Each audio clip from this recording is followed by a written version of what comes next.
Guys कई बार अक्सर हमें अपनी डेली लाइफ में इस तरह के सेंटेंसेस बोलने होते हैं, जैसे कि जल्दी से जल्दी यह काम खत्म करो, जल्दी से जल्दी कुछ कर लो, जल्दी से जल्दी उसे बुला लो, जल्दी से जल्दी इंग्लिश सीख लो पढ़ाने के लिए। तो गाइस इस प्रकार के सेंटेंसेस अक्सर हम हमारी डे टू डे लाइफ में न जाने कितने ही बार इनका यूज करते हैं। तो आज इस वीडियो में मैं आप लोगों को सिखाने वाला हूँ कि इन्हें इंग्लिश में कैसे बोला जाता है। गाइस इन्हें इंग्लिश में बोलने के लिए हम एज सुन एज पॉसिबल का यूज करते हैं, जिसका मतलब होता है जल्दी से जल्दी। तो चलिए गाइस कंप्लीट स्ट्रक्चर जान लेते हैं इसका। सबसे पहले लिखेंगे कंप्लीट सेंटेंस, जो कि किसी भी टेंस में हो सकता है या आपके ऊपर डिपेंड करता है कि आपको कहना क्या है। फिर उसके बाद लिखेंगे एज सुन एज पॉसिबल। तो चलिए गाइस यहाँ पे कुछ एग्जांपल्स लेते हैं ताकि इसे और बेहतर तरीके से सीख सके। जल्दी से जल्दी यह काम खत्म करो, finish this work as soon as possible, finish this work as soon as possible. जल्दी से जल्दी कुछ कर लो, do something as soon as possible, do something as soon as possible. जल्दी से जल्दी उसे बुला लो, call her as soon as possible, call her as soon as possible. जल्दी से जल्दी इंग्लिश सीख लो पढ़ाने के लिए, learn English to teach as soon as possible, learn English to teach as soon as possible. जल्दी से जल्दी उससे पूछ लो, ask her as soon as possible, ask her as soon as possible. जल्दी से जल्दी यहाँ आ जाओ, come here as soon as possible, come here as soon as possible. तुम इतनी भोली नहीं हो जितनी लगती हो, इंग्लिश बोलना इतना मुश्किल नहीं है जितना लगता है, ये इतना महंगा नहीं है जितना तुम सोच रहे हो, तुम उतने होशियार नहीं हो जितना लगते हो। गाइस इस तरह के सेंटेंसेस अक्सर हमें बोलने होते हैं। तो इस प्रकार के सेंटेंसेस को बोलने के लिए जो इंग्लिश में स्ट्रक्चर के यूज किया जाता है वो है not as adjective plus as.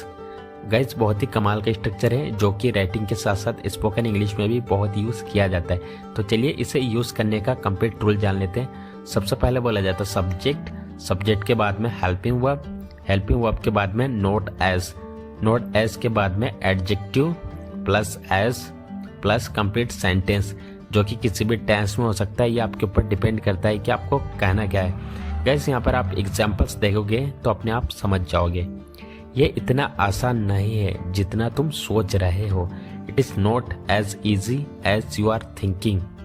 तुम इतनी सीधी नहीं हो जितनी लगती हो, you are not as innocent as you look.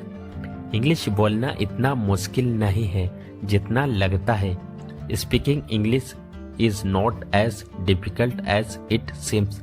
कैसे यहाँ पे जो स्पीकिंग इंग्लिश है, ये फ्रेज पूरा का पूरा कंप्लीट सब्जेक्ट है।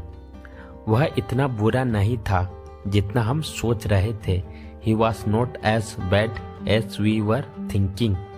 ये इतना महंगा नहीं है जितना लगता है, it is not as costly as it seems. ना चाहते हुए भी मैं तुमसे मिल रहा हूँ, ना चाहते हुए भी मुझे यह फैसला लेना पड़ा, ना चाहते हुए भी वह इंग्लिश सीख रहा है, ना चाहते हुए भी क्यों हंस रहे हो। तो गाइस इस तरह के सेंटेंसेस को इंग्लिश में बोलने के लिए कौन से स्ट्रक्चर का यूज़ किया जाता है, तो आइए देखते हैं। तो गाइस इसके लिए हम जो वर्ड यूज़ करते हैं वो है अनविलिंगली, जिसका हिंदी मीनिंग होता है ना चाहते हुए भी। तो चलिए इसको यूज़ करने का कंप्लीट रूल जान लेते हैं। तो सबसे पहले बोला जाएगा कंप्लीट सेंटेंस, जो कि किसी भी टेंस में हो सकता है, ये आपके ऊपर डिपेंड करता है कि आपको कहना क्या है। फिर उसके बाद बोलेंगे अनविलिंगली।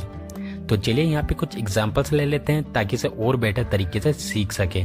ना चाहते हुए भी मैं यह काम कर रहा हूँ, I am doing this work unwillingly, I am doing this work unwillingly.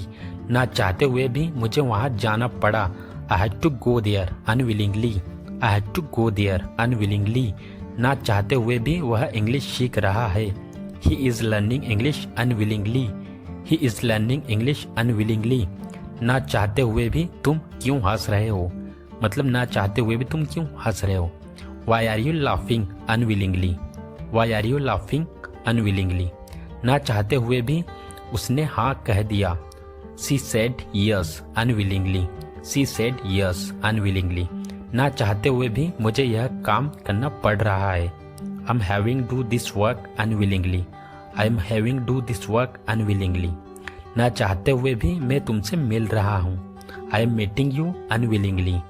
I am meeting you unwillingly. ना चाहते हुए भी मुझे यह फैसला लेना पड़ा। I had to take this decision unwillingly. I had to take this decision unwillingly. बोलने का सवाल ही पैदा नहीं होता, उसे बुलाने का सवाल ही पैदा नहीं होता, वहाँ जाने का सवाल ही पैदा नहीं होता, उससे बात करने का सवाल ही पैदा नहीं होता। तो गाइस, इस तरह के सेंटेंस को इंग्लिश में बोलने के लिए जिस स्ट्रक्चर का यूज़ किया जाता है वो है नो क्वेश्चन राइजेस टू, जिसका हिंदी मीनिंग होता है सवाल ही पैदा नहीं होता या फिर सवाल ही नहीं उठता। तो इस तरह के सेंटेंस में सवाल ही पैदा नहीं होता या फिर सवाल ही नहीं उठता, तो इसको इंग्लिश में कैसे बोलेंगे आइए देखते हैं। तो इसके लिए बोला जाता है सबसे पहले no question raises to, verb की फर्स्ट फॉर्म प्लस ऑब्जेक्ट। मतलब जब हम ठान ही लेते हैं कि उस काम को करना ही नहीं, तो उस काम को करने का सवाल ही पैदा नहीं होता। तो चलिए यहाँ पे कुछ एग्जांपल्स लेते हैं ताकि इसे और बेटर तरीके से सीख सके। बोलने का सवाल ही पैदा नहीं होता, no question raises to speak. उसे बुलाने का सवाल ही पैदा नहीं होता, no question raises to call her या फिर हिम। वहाँ जाने का सवाल ही पैदा नहीं होता, no question raises to go there. उससे बात करने का सवाल ही पैदा नहीं होता, no question raises to talk to him. यहाँ आने का सवाल ही पैदा नहीं होता, no question raises to come here.